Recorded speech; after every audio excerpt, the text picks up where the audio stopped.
Welcome to Moments with Marianne. I'm so delighted we're spending this time here today. We have a very inspiring show coming right up with special guest Ellen Keith, and she's here today to share with us her new novel, The Dutch Wife. Now, Ellen is a winner of the HarperCollins UBC Prize for Best New Fiction. She's a Canadian writer and a recent graduate of the University of British Columbia MFA program in creative writing. She's appeared in publications such as the New Quarterly and the Globe and Mail, and she currently resides in Amsterdam. So it's such a delight that we get to spend this time with her today. So let's welcome to the show, Ellen Keith. Thank you for having me. What a joy it is to have you here and to talk about your book, which is getting such great reviews. You have to be just so excited as a writer. Yes, I couldn't be more excited. I think this past year and everything since I first heard that the book would be published has been a bit of a whirlwind for me, and I'm still trying to process everything. Well, hey, congratulations on this big success. I mean, it really is getting such great reviews, and people love this book. And it's interesting because it takes place during World War II, right?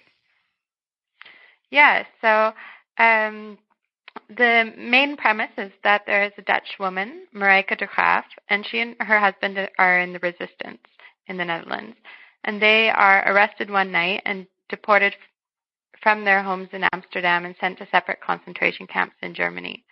And in her efforts to find her husband and try to be reunited with him, Marieke faces a terrible choice, even by concentration camp standards.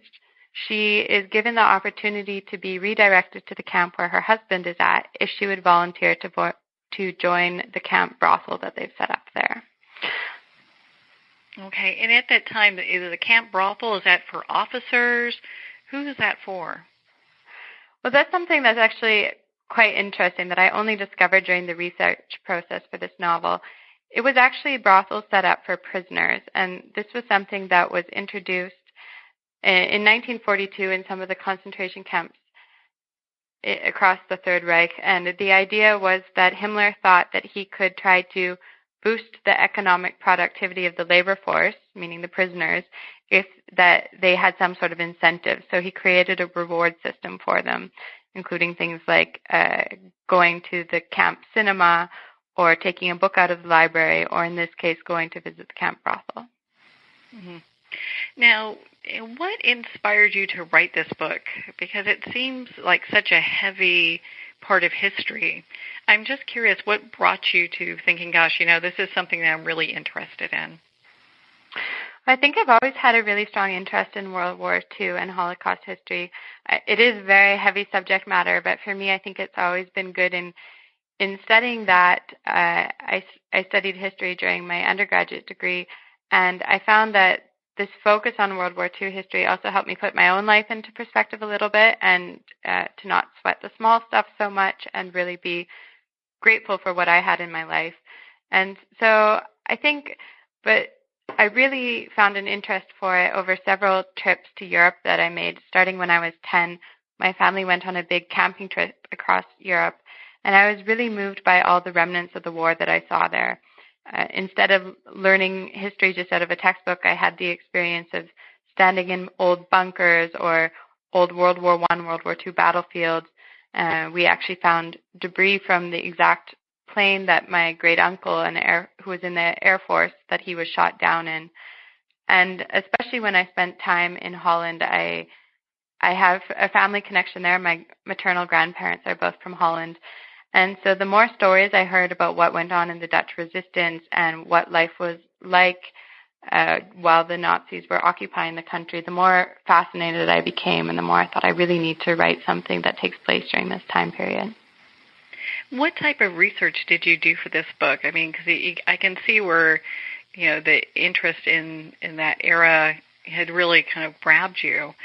When we look at the research you did, how long did that take, and what did that look like? Well, I think it was about a 3-year process from start to finish, including writing drafts. But I think there's just so much information out there about this time period, and I kind of found myself stumbling down the rabbit hole a few times where I got so caught up in the research of something, and then I kept wanting to learn more and more. For me, there were a few things that were really important in my research process. One was trying to find as many memoirs and survivor testimonies as I could. Especially there's a part of my novel that takes place in Argentina in the 1970s, and these survivor testimonies and court records were really important for piecing together exactly what was going on during that time period.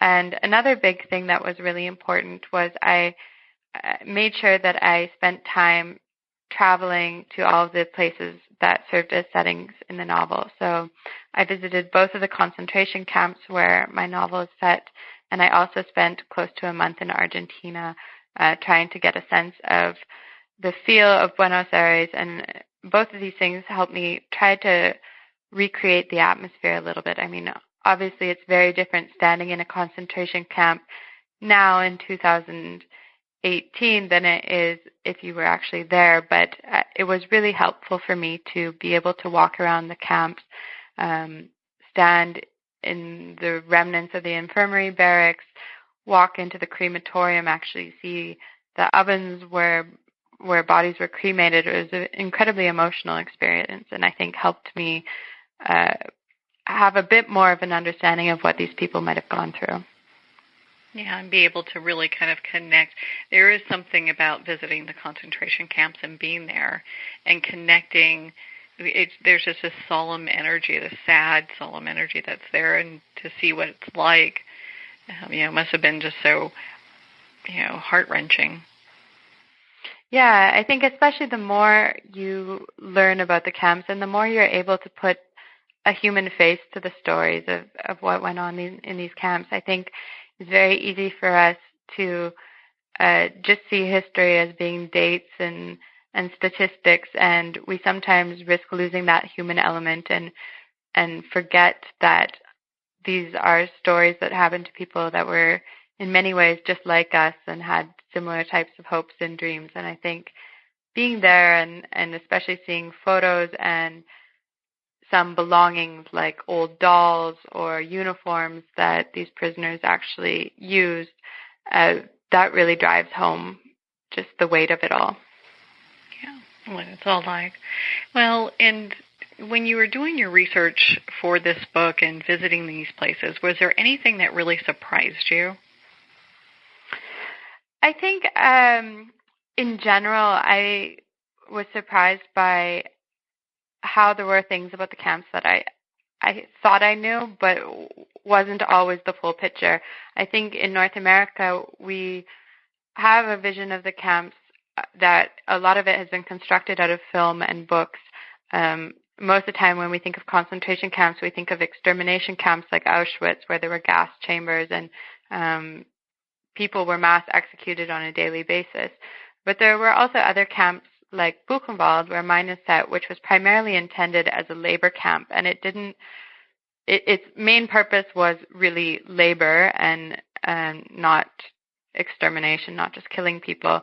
And so I was surprised to find things like camp libraries that were set up there, or that there was a cinema that once in a while people could see movies at, or that people were able to buy cigarettes at a little sort of kiosk. And some of these things I would have never imagined.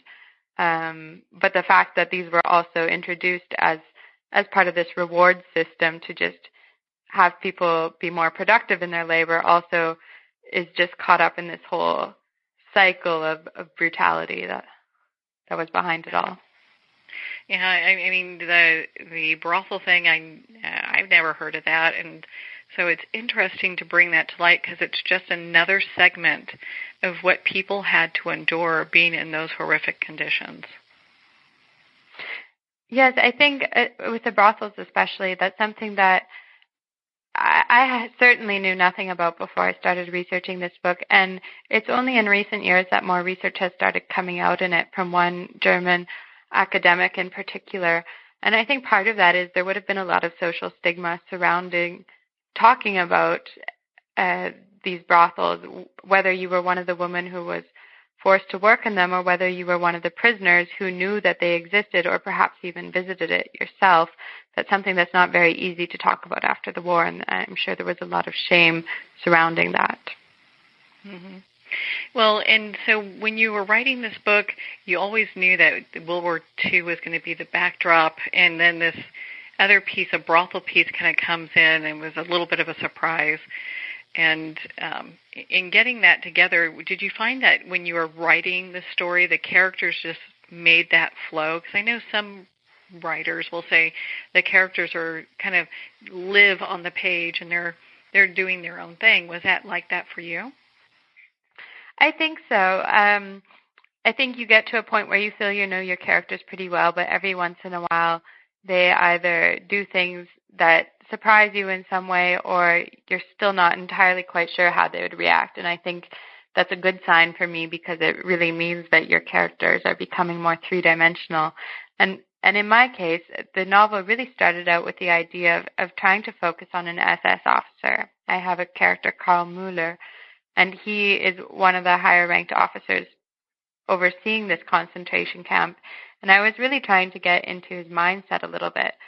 But for me, even though that was my starting point, once I introduced this female character, Mareike, and her story in the brothels, that ended up completely taking over the novel, and she sort of took center stage, and I ended up putting the other two characters a little more in the shadows so that the focus could stay on her.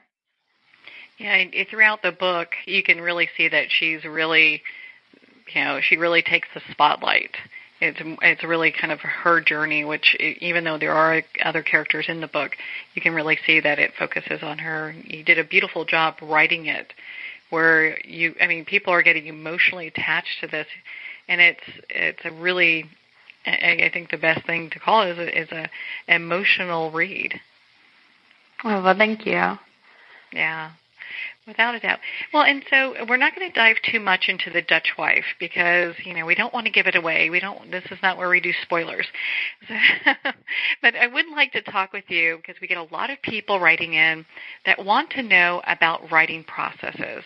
And for you, what does that look like? I know you travel to these different places. Is it something where you sit every morning, you write for a month solid, or how does it work for you in writing this book? Well, the funny thing about this novel is I actually started out as my thesis for my master's program. I did a Master of Fine Arts in Creative Writing. So I think my writing process for this was also a little unusual as a consequence because I had deadlines that I had to hand this in to my thesis supervisor, and chapters of it were getting read by fellow students of mine. So I think in that way it forced me to be a little more productive than I would have been naturally on my own. I tried to write 500 words every day, which I think some people can do in 20 minutes, half an hour, but often it takes me quite a bit longer because I'm a slow writer. I really want to think a lot as things come out.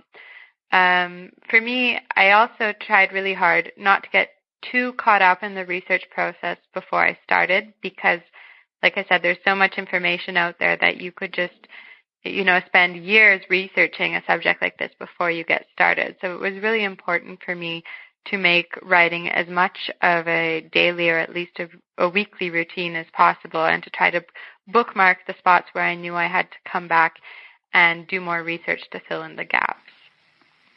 Well, it came together beautifully. No one would know that it took that period of time in writing this and pulling everything together. And, it's interesting. Books are such a journey. It really, it takes you places where most people don't expect. And so it kind of leads me to my next question. With having this as a project for your school, did you have this planned out on what it would look like, or did it really deviate from what your initial intention was? Both, I think. I started out with a very long, I think, 30-page outline that I went down to the scene level, what I thought was going to happen in every scene. And I wrote the first draft, and I tried to force myself to stick to that. And because I'm a person who really likes planning, that worked for me. But then between my first and my second draft, I ended up cutting 150 pages of plot. Essentially, I had two other storylines that took place in later years after the war, and my thesis supervisor took a look at it and said, you're trying to throw too much into one novel here. You pretty much have two books in one. So it was a very tough decision because it ended up being 6 months of work that I was throwing away. But in the end, I think it helped tighten the storyline that I had a little more. And now I have some other material that, who knows, maybe might make an appearance in some other form at some point. So are you saying that you've got another book in the works? Well, not a sequel, not at this stage. Officially. But I am starting to work on a second novel. But I think it probably will still be historical fiction, but I think set in North America instead. So I'm still trying to work out the details. Can't wait to hear more about that. Well, and, it's interesting. So with The Dutch Wife, it's available in the U.S. Where else is it available in? It came out in Canada in April, and it is also currently out in Holland and in the Czech Republic. And I think probably next year it will come out in Serbia and Italy. Oh, wow. That is fabulous. Well, it's easy to see why. I mean, people are going nuts over it. I mean, Costco made it like the book of the month or day or something like that, which is a pretty big thing for them to get behind a book too, like Buyer's Pick, I think is what it was. But you've gotten all these accolades. Historical Novel Society had a lot of great things to say about it, and on and on and on. So when you're looking to do your writings, we know the inspiration behind this. What else tends to inspire you to write a story or maybe for your next one? I think as a writer, you're always finding inspiration where whatever you're doing in your daily life. Sometimes I overhear a conversation on a bus and I think, I need to write part of this down. This is just, these lines would work so well as dialogue. Or, you see someone waiting for a train and the way they're dressed is just so quirky and interesting that I'll jot down their outfit. One thing that I always find a lot of ideas in is sometimes newspapers have sort of an offbeat section where they post really strange or random funny headlines of things that wouldn't quite make serious news, but I don't know, like a cat getting stuck in a really strange place, or I don't know, someone in Canada, a moose wandering into a schoolyard, something like that. I find sometimes the ideas are so out there that it's more than I could come up with myself, and I think, this could be a really good jumping off point for some story or another. I know what you mean. I mean, recently in Colorado at the Stanley Hotel, they had a bear walk in and lay on the couch. So you can't make that. You can't make that stuff up. But it's interesting where inspiration comes from for writers, and I love how you look at everything as inspiration for your writing, and it's just such a beautiful way, I think, to look at the world when we look at everything as inspiration. Yes, definitely. I think there's so much around us, so many wonderful people out there that have, such strange and wonderful personalities, and I think it's nice to always have your eyes open like that, and you take things in a completely different light. Yeah, you get to see a lot more of the world. Well, you do anyway, because, you're in the Netherlands, and, weren't you based in the U.S. initially, and now you're in Amsterdam?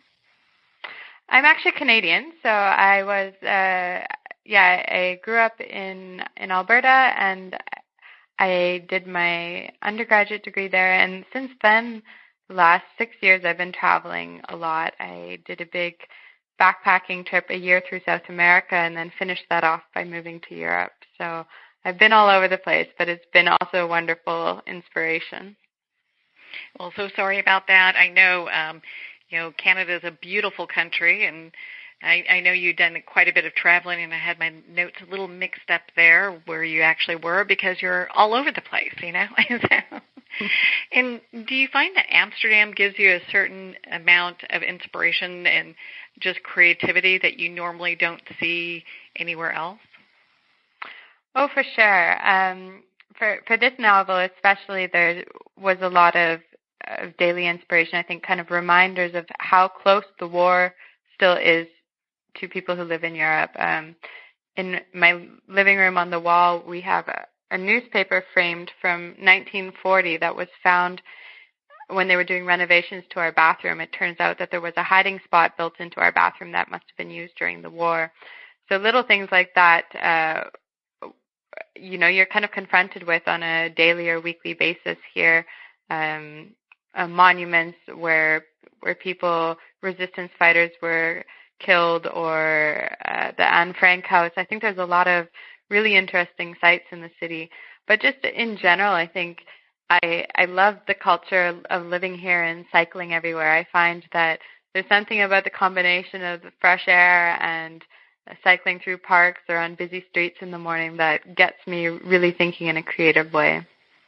Oh, I bet. I've seen some of your pictures on Instagram, and I love them. I mean, it just looks like you're living in just such a fabulous part of the world. It's absolutely gorgeous. And so I highly suggest everyone hop on your accounts and do that.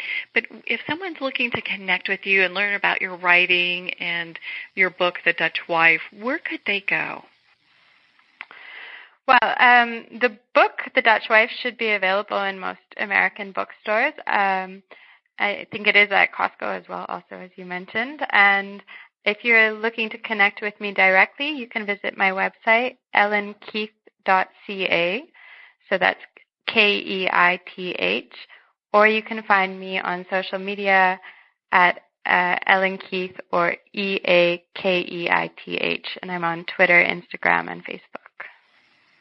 Well, I'm following you on social media, and I love everything you're posting. You take some phenomenal pictures, and I know you have a section about photography on your website, which is worth checking out. I mean, it's absolutely gorgeous. Ellen, thank you so much for taking the time to be on the show with us here today. Thank you very much for having me. It's been great talking to you. Thank you so much, Ellen. It has been such a pleasure to spend this time with you and, of course, to talk about your new novel, The Dutch Wife. It's easy to see why The Dutch Wife was on the Globe and Mail Canadian's bestseller list for over 3 weeks. It is a hot new read. You want to make sure to pick up your copy and give it out as gifts this holiday season. The Dutch Wife is available at Amazon, Barnes & Noble, and all indie bookstores. Well, we're at the end of our time today. I would like to thank everyone for tuning in. You've been listening to Moments with Marianne. And remember, make every moment count.